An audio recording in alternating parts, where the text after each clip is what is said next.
The Quran, have you ever read the Quran? No, I have the one that you gave me. Yeah, the Quran has numerous amounts of evidence to where a man in the 1400 years ago, in the 7th century in Arabia, could not have known. For example, I'll give you a couple. The Quran describes the development of the human embryo. Have you heard this? I have not. The Quran describes the development of the human embryo in the woman, to where we only recently, in the past 50 or so years, realized this development when we had microscopes and we had the tools to see what was going on. Because it's at a microscopic level, where the Quran describes the fetus as clinging on to the body of the woman on the inside. So where we only saw this now with the tools that we have today. How would a man 1400 years ago know this if it wasn't said to him? Do you believe in God or a creator? Not really. Explain to me why you don't. I don't know. I remember we talked about this last time, but I don't know. I don't think about it. You're not thinking about it. So I'm just, but like I guess for me it was just I haven't had enough evidence. Okay. To go and believe it. So. Well, let me give you one piece of evidence. Yes. Before I do that, how do you believe the universe came into existence? I believe that we don't fully know. I mean, that we can know that like the Big Bang happened, but we don't know before what caused that. Yeah. Beautiful. I love the honesty. Let me give you some options. Philosophical options, okay? The universe came from nothing. The universe created itself. Option 2. Option 3, the universe came about from something created. Option 4, the universe came about by something uncreated. So option 1, the universe came about from nothingness. Is that possible? Probably not. Can something ever come from nothingness? No. Impossible. Option 2, the universe created itself. So that would be similar to saying, can a mother give birth to herself?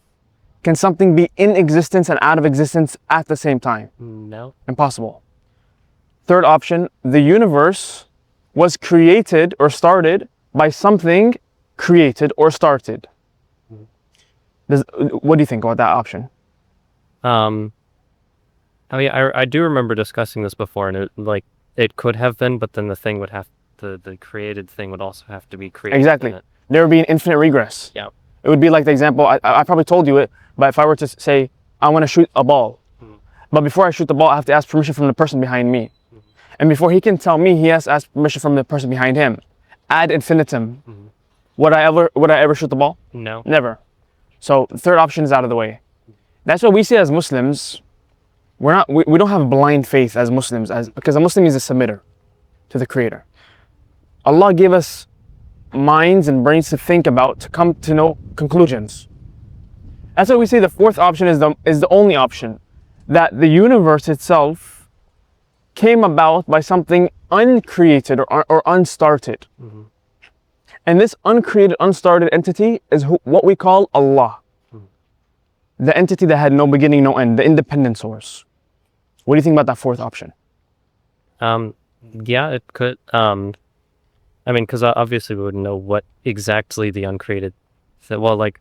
Yeah. I mean, I don't, at least. Yeah. From what I know about how things, that if the universe was created by something uncreated, I don't know what. Yeah. The uncreated thing is. You don't know the full nature of it. Yeah. Sure, beautiful. But we would agree that there must be a uncreated source that this universe came about out of or from. Sure. Yeah. That's what we call God. Do you see what I'm saying? Now, we can only know so much about God or the Creator just philosophizing and thinking about it. So we can know a couple things. He had no beginning, he had no end. He's the independent source. He has power to bring about all of this creation. He has creative capacity. These are some things. To have creative capacity, you have will. You chose this to be brown and it could have been red. We can see will. We can see knowledge. These are a couple things. But there are more things that we can only know through revelation, we would say. So the Prophet Muhammad, peace be upon him, said and had a claim that I was sent from this independent source with a message to you. And now, what do you know about the Prophet Muhammad? if I remember from last time we talked, he was one of the most trustworthy people in the whatever, His area. like his area, like city, Yeah. town, village, something like that. And then yeah, he like went and told,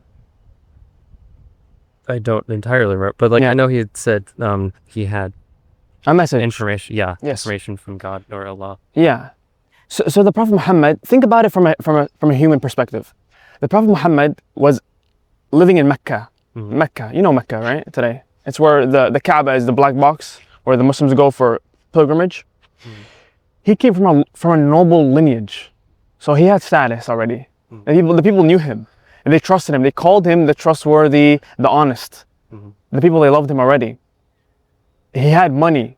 He had everything that someone like a regular person is striving for. You know what I'm saying? But with his message, he lost everything. He lost his status because the higher ups kicked him out and wanted to kill him because of his message was messing with their society and their business. He lost his wealth. All the businesses was gone because they were boycotting him and fighting him for his message. He lost everything that we think that a person that was a liar or a person that was wanting to achieve something from this world would actually want to get. It was to the level where one of the disbelievers or the people that disbelieved in his message came to him and said, "Oh Muhammad, why are you doing this? You come from a noble lineage. You're already you're the top guy already. You have money, you have lineage, you have status. If you want to be our leader, we'll make you our king. If you want money, monetary gain, we'll give you all the money we have. If you want women, we'll give you all the most beautiful women of Mecca. But just stop this message of La ilaha illallah. Stop this message of saying that there's only one creator. Stop it. You're disturbing our society, basically." And you know what the Prophet Muhammad said? He said, "By God, if you were to give the sun in my right hand and the moon in my left hand, I would not give up this message." What do you have to say about this kind of person? Does that sound like a truthful person? Probably, yeah. You see what I'm saying? Yeah. So let me ask you this, Matthew, right? You believe in this one independent source? Sure, yeah. This is what we call God or Allah. Because Allah in Arabic simply means the one true creator. And do you believe that this Prophet Muhammad was a true messenger sent from this creator to the people? I mean, I would have to do more research, but Yeah, I mean, he could be, he could be. because it certainly it sounds like he had, had conviction and believed what he said and all that, and yeah, of course. And he prophesies things. The Quran, have you ever read the Quran? No, I have the one that you gave me. Yeah. But The Quran has numerous amounts of evidence to where a man in the 1400 years ago, in the 7th century in Arabia, could not have known. For example, I'll give you a couple. The Quran describes the development of the human embryo. Have you heard this? I have not heard that. The Quran describes the development of the human embryo in the woman, to where we only recently, in the past 50 or so years, realized this development when we had microscopes and we had the tools to see what was going on. Because it's at a microscopic level, where the Quran describes the fetus as clinging on to the body of the woman on the inside. To where we only saw this now with the tools that we have today. How would a man 1400 years ago know this if it wasn't said to him? See what I mean? The Quran describes the world or the universe as expanding. It says this, that the universe itself is expanding. The Quran describes how the universe itself began. It says that this universe began. You see what I'm saying? The Quran describes how the mountains on the earth are like stable pegs, where it keeps the earth stable. And today we know that mountains are crucial for not causing earthquakes and the friction of the tectonic plates. They're literally like pegs. How would a man 1400 years ago know this? The Quran describes the clouds. This is very interesting. The Quran describes the clouds as something extremely heavy. Me and you, with our naked eye, when we see a cloud, what do we think? Yeah, we just think it's very light. We think it's super light. But what do we know today? That, yeah, it's quite like, yeah, if you put all the water together, it's very heavy. There's hundreds, if not thousands of tons of water in those clouds. They're extremely heavy. How would a man 1400 years ago know this? See? Does that make sense? Is that a compelling enough evidence to see that this man was a prophet of God? Potentially, yeah. I mean, obviously I would hesitate to take the word of just one person on it, but like I have the book that you gave me and I can read that. Yeah. But yeah. So I would tell you this: if you believe it, you already believe in the Creator, or the independent source, God Almighty. I'd say expand your search into the Prophet Muhammad, see what he claimed, see if he was truthful or not, and when you come to a conclusion, accept the truth of his truth. Is that fair to say? Yeah. Any other questions for me? Not at the moment. Okay. Well, it's always I'm glad to speak to you like always. Thank you, Matthew. Yeah. Go home tonight and make a prayer to the Creator, the independent source. Say, if Islam or submission, because that's what Islam means, is the true way to you, guide me to it. Is that fair to say? Yeah. Okay. Thank you, Matthew. Okay. Take it easy, bro. Yeah. Thank Yeah. you also.